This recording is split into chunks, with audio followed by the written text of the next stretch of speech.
Hello mga lods, ayan, isang pagpalang araw na naman, tapos pala akong magpakain ng aking mga alagang superworm. So ngayong araw na to, January 18, so magpapalit ako ng mga panibagong feedings dito. Ayan, ibinaba ko na yung iba mula dito, binaba ko na para mapagpalitan ng ating itong mga feedings kasi malalaki na yung yung may mga panibagong bibis na sila dito. So ito yung pinaano ko, breed nung ito may marking yan.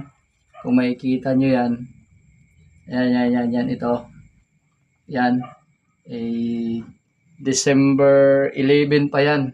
Last year 2025. So ngayon papalitan ko na ng panibagong breedings kasi marami na itong mga ayan may panibago na silang mga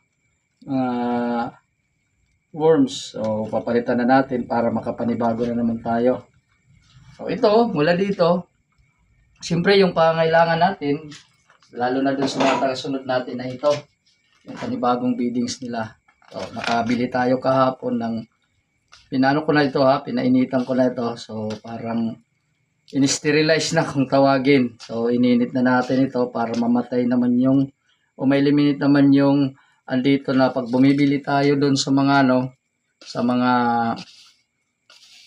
agribit supply may mga talagang mayroon may nakahalo diyan na mga maliliit na parang amag o yung tinatawag nilang bukbuk.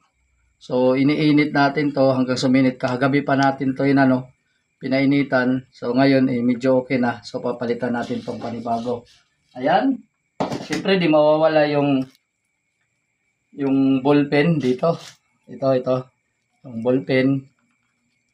Tsaka kung sensitibo naman kayo, lalo na dun sa mga baguhan, yung ilong nyo ay sensitibo, so pwede kayong gumamit ng ganito, ng mask. Yan, para sa mga sensitibo na nag-aalaga dito, so pwede kayong gumamit nito. So, yan. Sige. Sahan na natin. Tara, samahan nyo ko at mapakita ko sa inyo. So, yan na nga. Pisa na natin. So, dapat mayroon kayong ganito. O paglilipatan muna pansamantala ng mga breeders natin. So, yan. Then, muna natin. Dito muna natin, di ba, pansamantala ilagay itong mga feedings nila. Yan. Yung mga breeders na rin dapat may paglilipatan muna tayo pansamantala. So yun. Para makita. Yun. Dito muna natin sila ilalagay pansamantala. Baka makawala, so dapat mas malalim, mas maganda mga ganito. May extra kayong malanggana na paglalagyan. Yun. Ayan. Takpakin lang muna natin kasi meron pa itong dito nakasingit. Ayun.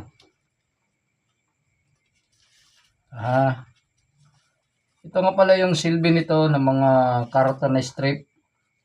Magsisilbi nila itong parang nest o yan, dyan lilalagay yung mga eggs nila dito nakasingit dito tingnan natin dito. Yan, dyan nakasingit. Yung iba naman wala naman talaga nito. Hindi naglalagay na.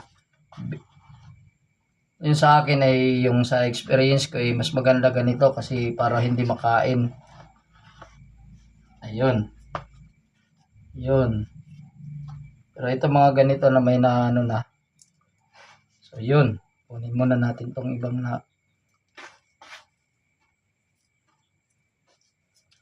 sa mga baguhan para sa sensitibo naman yung mga ilong o nostrils natin, pwede tayong gumamit ng pagtakip sa ilong natin, yung face mask o kung ano man. So, ayan. Ito na. Tanggalin na natin. Ilalagay muna natin dito. Kukuliktahin natin lahat ito. Ayan. Siyempre, hindi mawawala. Papalitan natin to ng ng pitsa kung kailan tayo nag-breed uli. So, mula sa December 11, so papalitan na natin ng 01. Yung 1, January 18 ngayon, linggo, 20, 25 to 26 na. Para, yung purpose nito, para hindi tayo mawala doon sa ano natin, sa araw kung kailan tayo nag-breed. So, ganyan. At syempre, papalitan na natin ng panibagong. Ito na.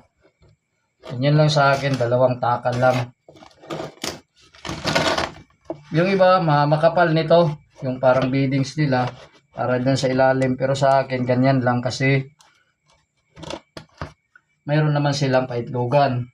Ayun. Yan na. Pinabalik ko na uli yung mga ano natin.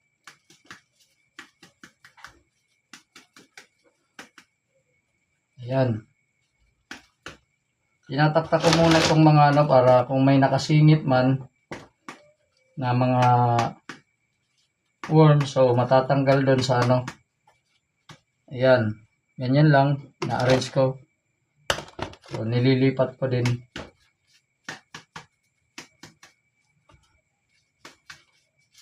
Ayan ha.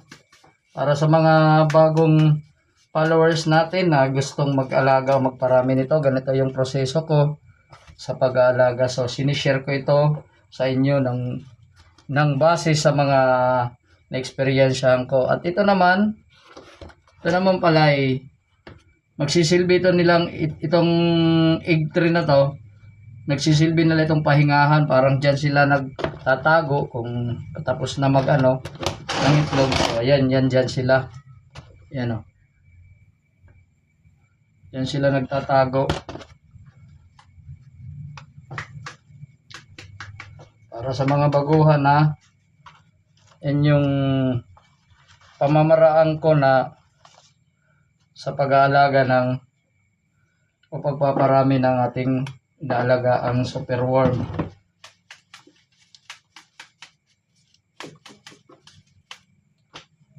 Ayun.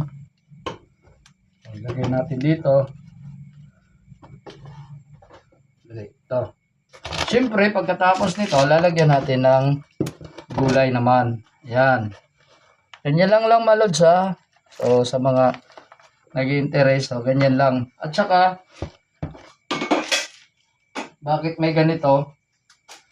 For safety na lang ito. Nilalagyan ko lang ng takip. Ito, DIY ko lang naman ito. Itong takip na to. Para hindi makalabas din o mapasok ng kung ano-ano. Yun. So,